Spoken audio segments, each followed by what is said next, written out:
Welcome, everyone. Another episode of Financial 15. Some great information. Before we talked about signs financially, you might be on track for retirement. Now we're looking at 4 signs emotionally that you are ready to retire. Some great information. You definitely want to stick around.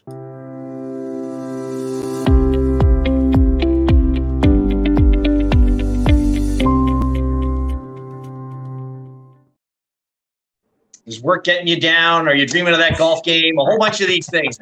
We want to make sure that you're emotionally ready. And there are signs to say whether you're ready to go for retirement or if you still have that working career ahead of you to deal with. Now, if you want to find this Financial 15 video or any of the other ones we've done, please go to our YouTube channel and subscribe. It's really easy. Quick, click the button and you're good to go. Also, like us on Facebook. And most importantly, please visit us at our website, beckerorr.com. There is blogs, there are videos, there's events, everything that you need to go for your financial scenario right there. But today, we are dealing with 4 signs to show that you are emotionally ready to retire. Not everybody is, but if you see these scenarios creeping into your system, chances are you're probably ready to take that dive and get into the retirement pool. Absolutely.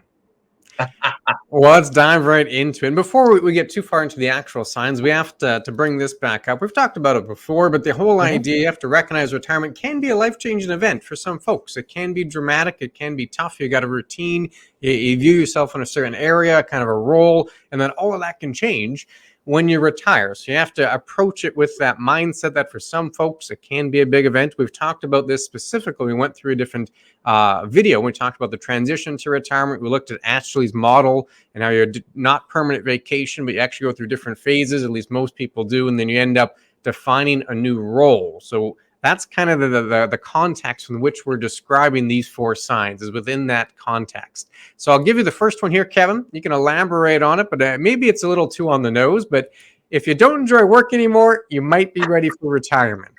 Yeah, if all of a sudden you get up in the morning and you're dreading going into the office every day or getting to the computer and dealing with systems there, or you don't want to talk to anybody and anything, depending on what your job is, that may be a sign that you've had it. And it's not just one of these things where it's, oh, you know what, the boss annoyed me with this and I'm annoyed that way. If it's a consistent routine that you're seeing that, no, I just don't have that energy to go, and it's leading to other problems that may come down, then, it may be time to seriously consider that you want to get to that retirement phase. You've put in a long career of work and maybe it's time to move on.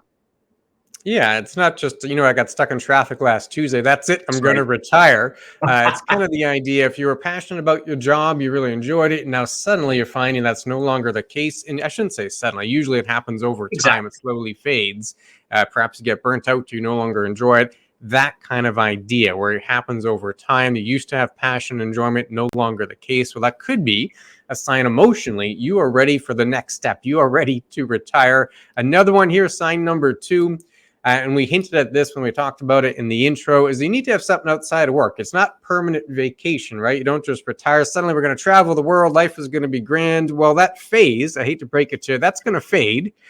Most retirements aren't for a week or two. They often last a couple of decades. That initial excitement phase eventually fades, and you'll need to find something else, a different structure, a different routine. So if you already have lots of hobbies, lots of passions, maybe you're volunteering. For some folks, it's part-time work. You already have that kind of thought about or already set up. Well, that's good news. That means perhaps another sign that you are already thinking about and emotionally ready for retirement. Would you agree, Kevin? Yeah, too many times people just sit there and they put the countdown clock on and, I got 3 months until retirement. They count down to that exact day and then it's there. But if you do not have yourself ready for that, it's a great vacation for 3 to 6 months, but then all of a sudden, now what am I going to do? If you didn't have this all planned out beforehand, these are things that you have to look at. So having those hobbies and passions outside work, knowing that, these are things that I want to do. Or if you find that these are the things that are starting to monopolize what you'd like to do in life, you may be ready for that emotional retirement to say, look, I want to move on from this section of my life to the next one because I want to give full time to this. As you mentioned, volunteering, or if you're doing other things outside, stuff along that line, maintaining whatever you can to keep your mind going. Those are things that need to be done. And if you have them right now, you will be emotionally ready. So, yeah, I think that covers a really good second point into what we've got for the signs of emotional readiness. Yeah, and again, it's the idea of the finding a new role, that new structure, that new routine. It kind of fits in with that. And we did talk about it in other videos, so we'll certainly link to that. But on today's topic, the third sign you might be emotionally ready for retirement, and this is key, is that you and your spouse are on the same page. You don't want it to be a surprise. Suddenly your spouse retires and you weren't thinking about it. And it doesn't mean that you both retire at the same time. No, it simply No. means you've had a discussion.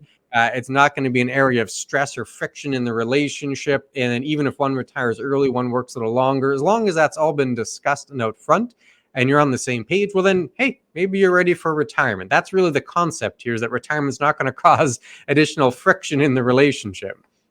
Yeah, and that's the biggest thing, right? I mean, there's a lot of people that you see where one retires early and the other one comes a little bit longer or goes a little later just because they enjoy some of the stuff they're doing. But if you're in completely different pools, that can cause huge friction. If the one wants to retire and do some, travel down south or do this hobby or have you involved in this, and you're saying, no, I want to do work. Well, now you're going to cause that friction scenario that you just mentioned. I mean, all of a sudden it becomes heads bashing on things because one wants to get away and do all this early stuff and the other one's just not ready for it. So, even as you mentioned, they don't have to retire at the same time, but if you're on the same page that, one's going to do this and there's other options that they have going forward, that's really going to put you in a much better place emotionally when you're starting to get ready for that retirement phase.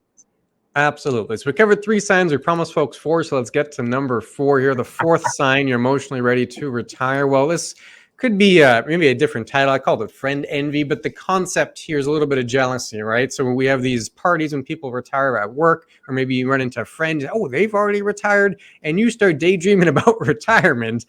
When you find out that news, well, maybe you're emotionally ready for your own retirement, if that's the case. And again, it's not just like a 2-second thing where you find out, oh, they're going on vacation the second they retire and you get jealous of the vacation. This is more of a prolonged item, right? A bit of a longing for that phase of life. So that I'm calling it friend envy. Maybe there's a different term for it. But when you see friends and family retire, coworkers retire, and you're starting to daydream about your own retirement, probably a sign you're ready for that next step.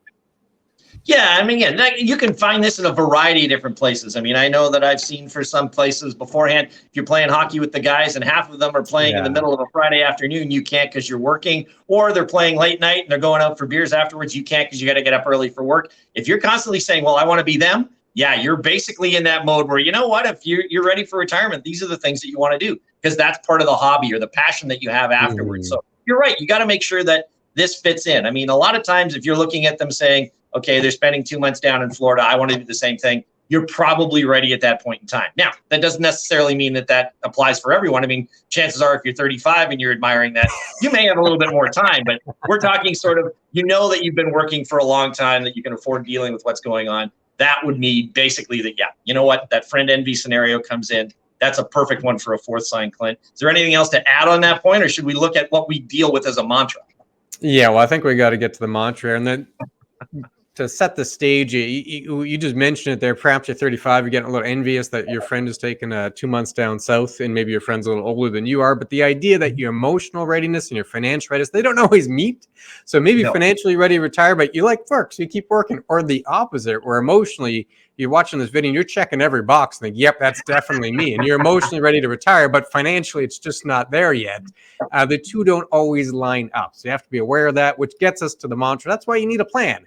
Is to kind of map all that out, and then you can slowly go through it. And maybe you're emotionally ready, but the finances say, you know what, you can't fully retire, but you can do this phased approach. You take a little extra vacation and you slowly get there. That is an option for some folks. But the idea is you get all that on the table, you actually do a full financial plan and make sure you can turn that into a reality. Anything you want to add to that, Kevin? No, I think you've covered that perfect. And again, you're right. The plan is the big scenario because sometimes people are ready to have that retirement, but maybe they're not ready for full retirement. Maybe they have a job where, they can go in 2 days a week, and that to them is retirement, at least for the start. It's a compensation that you can have for between spouses if you want to do a few things. So, you're going in, Monday, Tuesday, you're taking the rest of the week off or whatever the case may be. But these all have to be worked into your plan. That way you can verify that, can I go at 55? Can I go at 60 if I'm going to do these things? Or do I have to work a little longer on the financial basis, even if I'm emotionally ready to have it done now? So, yeah, I think that covers a lot of the stuff. Having the plan, dealing with those emotional signs that you've got, that triggers a lot of scenarios going forward. And again, Clint, if anybody wants to talk to us about this or anything else, where do we have to go to? You can see it on the bottom of the screen there. We'd absolutely love to hear from you. chatwithclintonandkevin.com. It's part of our website. You fill in the form, comes directly to us. We'll get back to you as soon as we can. chatwithclintonandkevin.com. I think we can leave it there for today. We appreciate you tuning in. We'll be back again soon. with another video. Take care.